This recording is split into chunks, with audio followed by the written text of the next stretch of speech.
નમસ્કાર પશુપાલક મિત્રો, આજે આપણે એક એવા પશુપાલકને મળવા માટે આવ્યા છે કે જેમને ત્યાં અહીંયા ગાયો છે અને અહીંયા આપણે જોઈએ તો નાના નાના વાછરડાઓ પણ છે. તો સૌપ્રથમ આપણે એમનો પરિચય જાણીએ. તમારું નામ શું? મારું નામ ઉત્પલભાઈ અજીતભાઈ રાઠોડ, ગામ જામનપાડા, તાલુકો ખેરગામ, જિલ્લો નવસારી. ઓકે, મને એ જણાવો કે તમારા પશુપાલનના વ્યવસાયમાં મતલબ પહેલા તો કેટલા વર્ષથી તમે વ્યવસાય કરો છો? હવે મારે વ્યવસાયનું કેવું છે, 2012 થી સ્ટાર્ટિંગ કરેલું. ઓકે, હમણાં 13 વર્ષ આ પૂરા થવાના 12 તારીખે. ઓકે, 12મા મહિનામાં 13 તારીખ પૂરા થવા 13 વર્ષ પૂરા થવાના. ઓકે, તો આ 13 વર્ષ દરમિયાન ગાયો જ છે કે ભેંસો પણ છે? ગાય જ છે ફક્ત. તો ગાયોને શું શું પ્રોબ્લેમ આવતા? ગાયોને મારે પ્રોબ્લેમ તો કેવું છે, દૂધમાં થોડુંક ઘટાડો રહેતો, ફેટમાં બી થોડોક ઘટાડો રહેતો. અચ્છા. SNF-માં એમ તો સારું રહેતું, કેમ કે કોડના ડેરીવાળાનો નિયમ પ્રમાણે કોડ થોડુંક ખુલ્લું જોવે એવું બનાવેલું છે, એટલે કઈ નહીં. ઓકે. SNF-માં ને પાણીનું બનાવેલું જ છે. ઓકે, ડબ્બાવાળું. ઓકે, એટલે પાણી એ લોકોને જેટલું પીવે એ લોકો પી લે, એટલે ખામી નહીં આવતી હતી દૂધમાં. ઓકે, ફેટ દૂધ નથી વધતું તે જ. ઓકે, મતલબ 13 વર્ષથી તમે પશુપાલન કરો છો, નાની મોટી સમસ્યાઓ તો આવે જ, એ તો બરાબર છે. અત્યારે હાલમાં કેટલી ગાયો છે તમારે ત્યાં? 4 ગાયો છે અને 3 નાના બચ્ચા છે. ઓકે, એટલે ટોટલ 7 છે, નાના બચ્ચા 3 અને ગાયો છે. અત્યારે હાલમાં કેટલી ગાયો દૂધ આપે છે? હમણાં 2 ગાયો આપે છે. 2 ગાયો દૂધ આપે છે. અચ્છા, તો એમને એ ગાયોના શું સમસ્યા આવી અને એ સમસ્યાનું સમાધાન કેવી રીતના મળ્યું એ થોડીક વાત કરો. હવે સમસ્યા ગાયોનું કેવું છે, એક ગાય છે તે વીઆઈ પેલા મહિને, આપણે 9મા મહિને. હા, તો એનું દૂધ તારે સ્ટાર્ટિંગમાં સારું હતું, 5 લીટરથી સ્ટાર્ટિંગ થયેલું. તેને બી આપણે આ પેટવેટ ગાભણમાં ખવાડેલું. ઓકે, ને એને ખવાડેલું એટલે એનું વિયાણ તો સારી રીતે બચ્ચું નીકળી બી ગયેલું. અચ્છા. ને મેલી જે આવે તે બી 2 જ કલાકની અંદર નીકળી ગઈ. મતલબ કે આપણે ડોક્ટરને બોલાવવાની જરૂર નહીં પડી? ઓકે, નોર્મલ ડિલિવરી થઈ ગઈ. ડિલિવરી થયેલી. ઓકે, પછી તારે જે પેલું ચાલુ હતું પછી લેવાનું થોડુંક પૈસાના આમ તેમમાં ચૂકી ગયેલો. અચ્છા. એટલે દૂધ તારે વિયાયા પછી 5 લીટર તો હતું. પછી બીજો મહિનો જેવો સ્ટાર્ટ થયો એટલે એનું દૂધ ડાયરેક્ટ 3 લીટર પર આવી ગયું. ઓહો, એટલે 5 માંથી 3 થઈ ગયો, 2 લીટરનો ઘટાડો થઈ ગયો.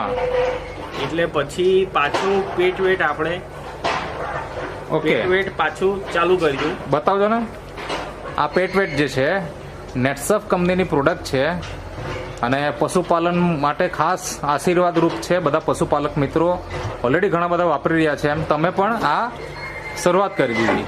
હા, મને એ જણાવો કે પહેલા જ્યારે તંદુરસ્ત ગાય હતી અને જ્યારે પેટવેટ વાપરતા નહીં, કોઈ પ્રોબ્લેમ નહીં હતો, ત્યારે 2 ગાયનું દૂધ કેટલું આવતું? ત્યારે 14 લીટર હતું. 14 લીટર.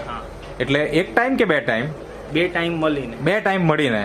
અચ્છા, પછી બીજા મહિને શું થયું? પ્રોબ્લેમ આવ્યો? બીજા મહિને પ્રોબ્લેમ આવ્યો, દૂધમાં ઘટાડો થયો. તો જે 14 લીટર હતું એ પછી કેટલું થઈ ગયું? 2 ટાઈમ મળીને 8 લીટર થઈ ગયું. 8 લીટર થઈ ગયું. અચ્છા, મતલબ કે કમસે કમ 6 લીટરનો ઘટાડો થઈ ગયો કહેવાય. ઘટાડો થઈ ગયો. સવાર સાંજ 2 ટાઈમ મળીને. અચ્છા, એ શેના કારણે પ્રોબ્લેમ આવ્યો છે એવું લાગે તમને?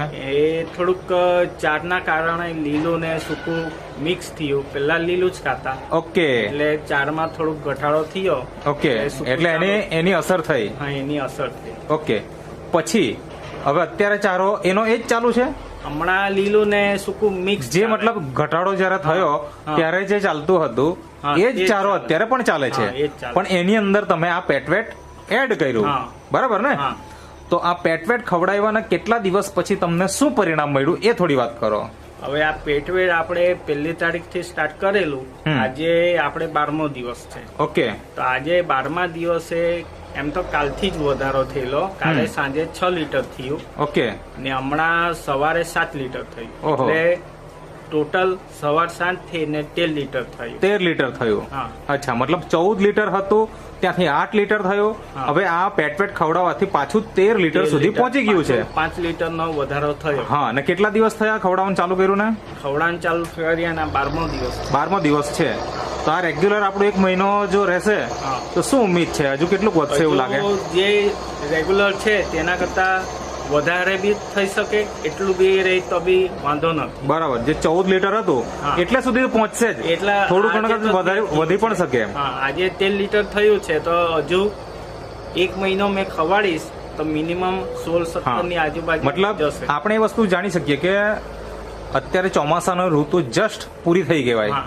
બરાબર ને? કમોસમી વરસાદ તો અત્યારે પણ ચાલુ છે, હા. અને એના કારણે લીલો ચારો જે મળતો હતો હા. એ ઓછો થઈ એ ગયો. ઓછો થઈ એ ઓછો થવાના કારણે દૂધની જે માત્રા હતી એ ઓછી થઈ ગઈ. હા.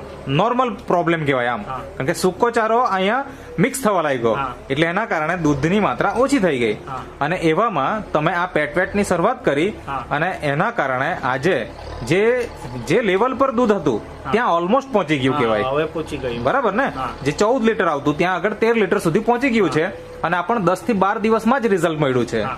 તો બહુ જોરદાર રિઝલ્ટ મળ્યું. પલભાઈ, હા. આપણે જે વાત કરી કે દૂધનો ઘટાડો થયો, હા. તે ડેરીમાં તમે જે જાઓ છો એટલે કાપલી છે જ તમારી પાસે. હા. આની અંદર જે બતાવ્યું છે હા.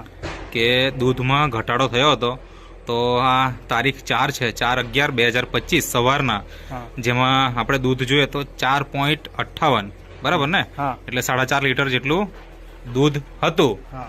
હવે બીજી કોઈ કાપલી તમે બતાવો કે જે બીજી કોઈ જે આજની પ્રેઝન્ટ કાપલી બતાવું છું. આજની જ છે. આજની જ છે. ઓકે, તો આજની જે કાપલી છે એની અંદર શું બતાવે છે આપણે જોઈ શકીએ છીએ. 12/11/2025, અને એ પણ સવારનું જ છે. અને કેટલા લીટર દૂધ છે તો તમે અહીંયા જોઈ શકો છો, 7.76. મતલબ ત્યાં આગળ કેટલા 4.5 લીટર હતા ને? હા. 1 મિનિટ, બીજું પણ બતાવો ને. હા, તમે જોઈ શકો છો અહીંયા 4.5 ના આસપાસ, અને અહીંયા 7.5 ના આસપાસ. તો સીધા 3 લીટરનો દૂધનો વધારો થયો એમ કહી શકાય, બરાબર? તો જે પેટવેટનું આ રિઝલ્ટ છે, ના પશુપાલક મિત્ર છે કે જે લોકોએ આટલું સુંદર રિઝલ્ટ લીધું છે,